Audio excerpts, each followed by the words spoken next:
ओम नमो भगवते रुद्राय। ओम नमस्ते रुद्रमण्यवौतोतेशवे नमः। नमस्ते अस्तु धन्वने बाहुभ्यामुदते नमः।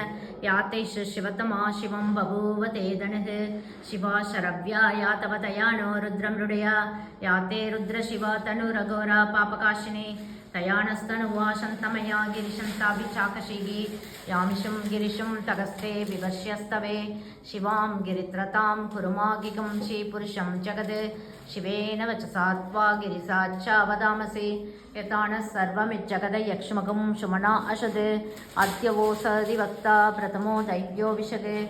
अहीकुच्च सर्वान् जम्बयन् सर्वाश्चयात् धान्यः।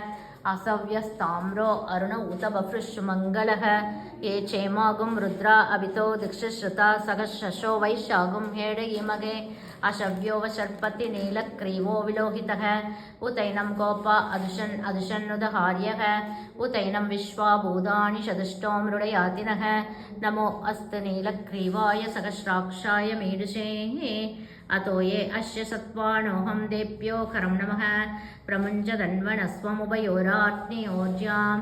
याश्च देहस्तैशवक्पराता बहवो वप। अवदत्यदनुस्वगं सहस्राक्षसदेषु ते। निषीद्य शल्यानामुखा शिवो नः सुमना भव।